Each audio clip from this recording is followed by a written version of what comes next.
کہ نظر ملا نہ سکے اس سے اس نگاہ کے بعد، وہی ہے حال ہمارا جو ہو گناہ کے بعد۔ یہ نظریں بھی ہم ملا لیں گے کہ نظر ملا نہ سکے اس سے اس نگاہ کے بعد، وہی ہے حال ہمارا جو ہو گناہ کے بعد۔ ضمیر کانپ تو جاتا ہے آپ کچھ بھی کہیں، وہ ہو گناہ سے پہلے یا ہو گناہ کے بعد۔ ہوس نے توڑ دی برسوں کی سادھنا میری، گناہ کیا ہے یہ جانا مگر گناہ کے بعد۔ اور خطوط کر دیے واپس مگر میری نیندیں، انہیں بھی چھوڑ دو رحم کی ایک نگاہ کے بعد۔ کرشن بہاری نور کے اشعار کے ساتھ بہت احترام سے آواز دے رہا ہوں جناب شاہد انور صاحب کو، تشریف لائیں مائک پر، اپنے کلام سے نوازیں محترم جناب شاہد انور صاحب۔ جی مطلب ہے کہ گفتگو کے لیے سلسلہ چاہیے، گفتگو کے لیے سلسلہ چاہیے، گفتگو کے لیے سلسلہ چاہیے، ذہن و دل میں مگر رابطہ چاہیے۔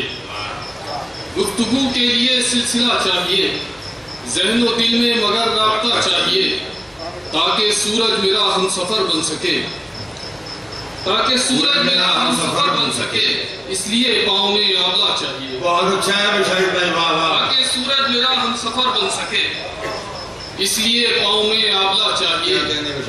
روشنی کا تخیل ہی کافی نہیں، روشنی کا تخیل ہی کافی نہیں، مشعلوں کا ہمیں قافلہ چاہیے۔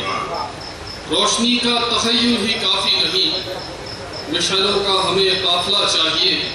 ساری دنیا سے شاہد کو کیا واسطہ، ساری دنیا کو شاہد سے کیا واسطہ، ساری دنیا سے شاہد کو کیا واسطہ، تیرا دریا الہی کھلا چاہیے، تیرا دریا الہی کھلا چاہیے۔ ترنم سے چندر شاہ جی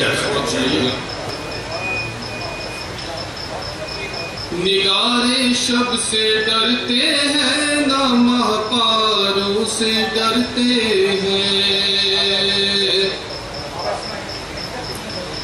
نگارے شب سے ڈرتے ہیں، نہ مہپاروں سے ڈرتے ہیں، نگارے شب سے ڈرتے ہیں، نہ مہپاروں سے ڈرتے ہیں، گھٹن جب ذہن و دل میں ہو تو دیواروں سے ڈرتے ہیں، گھٹن جب ذہن و دل میں ہو تو دیواروں سے ڈرتے ہیں۔ بزرگوں نے کبھی بنیاد کی جانب نہیں دیکھا، بزرگوں نے کبھی بنیاد کی جانب نہیں دیکھا، نتیجے میں ہم اپنے گھر کے آثاروں سے ڈرتے ہیں، نتیجے میں ہم اپنے گھر کے آثاروں سے ڈرتے ہیں۔ اور یہ شعر خاص طور سے حاضر کرتا ہوں، سماعت فرمائیے گا۔ نہ جانے کس طرح کا خوف ہے ہم سب کے ذہنوں میں، نہ جانے کس طرح کا خوف ہے ہم سب کے ذہنوں میں، انہی کو روز پڑھتے ہیں جن اخباروں سے ڈرتے ہیں، انہی کو روز پڑھتے ہیں جن اخباروں سے ڈرتے ہیں،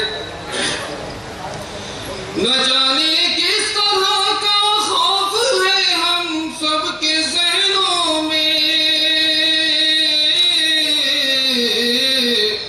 انہی کو روز پڑھتے ہیں جن اخباروں سے ڈرتے ہیں، گھٹن جب ذہن و دل میں ہو تو دیواروں سے ڈرتے ہیں۔ کیا کہنے میں شاہد بھائی، بہت بہت شکریہ، اپنے مرصع کلام سے نواز رہے تھے۔ ساتھیوں